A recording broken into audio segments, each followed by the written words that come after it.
오늘은 그 메콩강 비민촌의 물새 선생님의 저자인 김연희 선교사님을 모시고 이 책에 대한 이야기들을 좀 함께 이야기를 해보려고 합니다. 안녕하세요. 안녕하세요. 예. 얼마 전에 그 KBS에서도 그 선교사님에 대한 방송이 나간 것으로 알고 있는데, 예. 어떻게 이렇게 나가게 됐는지 잠깐 좀 소개해 주실 수 있으세요?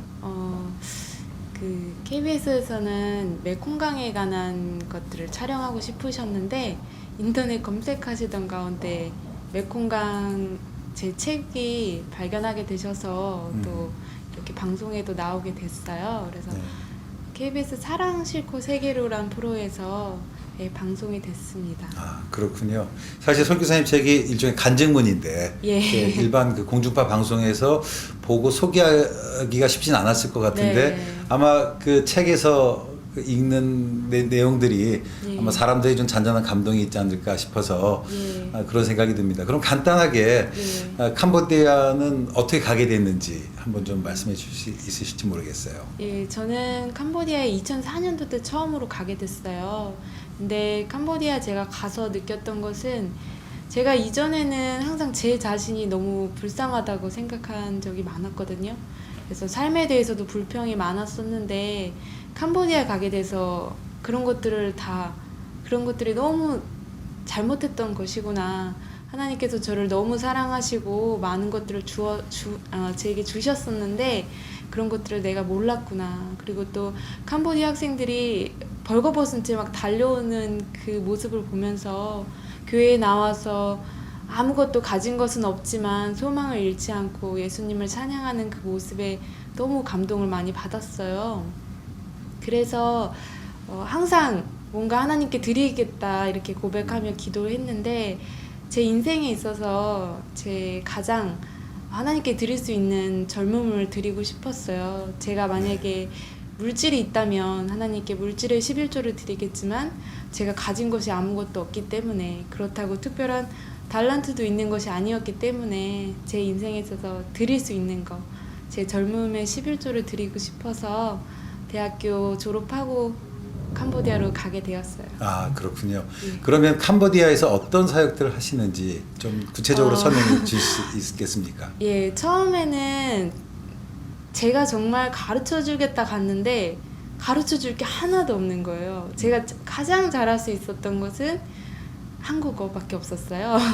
그래서 거의 한 달 반 정도는 거의 하루에 15시간씩 영어, 중국어, 또 캄보디아어를 공부했어요. 책도 읽어가면서 좀 더 제 지식을 채운 후에 아이들을 가르치게 됐어요. 그래서 꼭 15시간씩 공부한 후에 그 다음날 가르치는 시간이 주어졌거든요.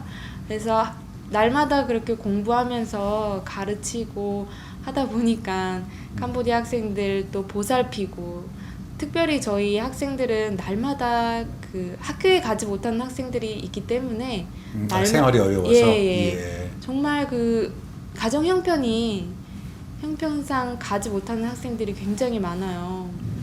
그래서 거의 뭐 집에서 밥하고 있고 설거지하고 있고 집안일 하느라 또 학교 갈 돈이 없어서 가지 못하는 빈민촌 학생들을 항상 이제 교회에 데리고 와서 공부시키고 있어요. 공부하는데 처음에는 제가 준비되지 못했지만 저도 날마다 공부하면서 빈민촌 학생들에게 꿈과 소망을 심어주고 싶었어요. 그래서 지금은 제가 예전에 망막박리로 인해서 눈이 이제 실명의 위기가 있었는데 그때 생각이 들더라고요. 정말 눈이 보일 때 공부해야지. 나중에 눈이 감기고 나서는 그런 것들이 많이 제한되어 있기 때문에 눈이 보일 때 공부하자. 그래서 정말 하나님께 쓰임 받고 싶다라고 그런 기도를 하게 되었거든요. 그래서 이제 그때부터 또 중국어 공부를 하게 되었어요.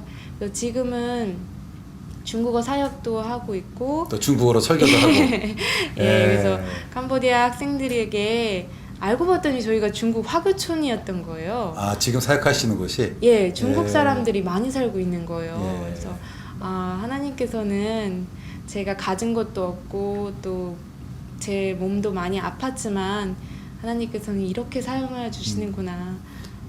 그런 것들을 많이 깨닫고 느끼게 되었습니다. 그럼 빈민촌에서 아이들을 가르쳤다고 말씀하셨는데 예. 그러면서 어떤 그 효과들이나 어떤 그런 간증들 또 이야기들이 좀 있을 텐데.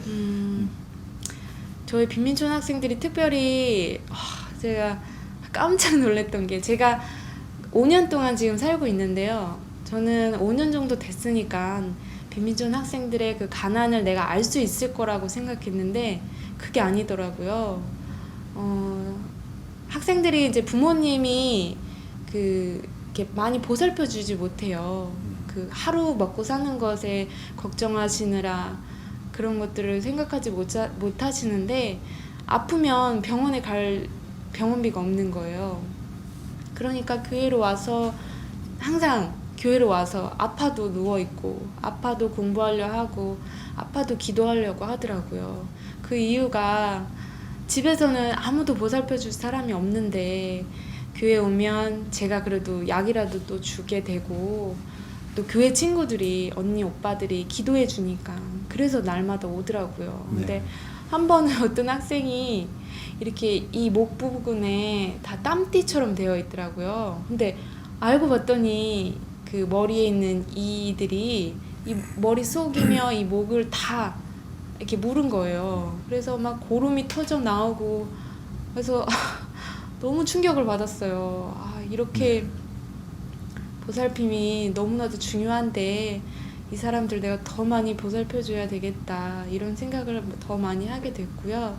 그리고 학생들이 어려서부터 굶주려 있고 영양실조로 온갖 질병을 다 걸려요. 저는 제가 상상도 못했던 그런 질병에 걸리고 또 피부병 또 열병 툭 하면 열이 나요. 근데 처음에는 그냥 감기인 줄 알았는데 그게 어려서부터 먹지 못해서 생기는 그런 병들이라고 하더라고요.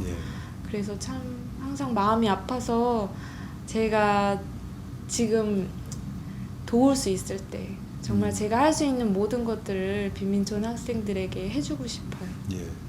5년 사역하셨으면 뭐 또 명절 때나 이렇게 부모님 생각도 나고 또 중간에 돌아가고 싶은 뭐 인생의 11조라고 하지만 5년이면 그래도 얼추 된 것 같아. 그런 생각들은 없으셨어요?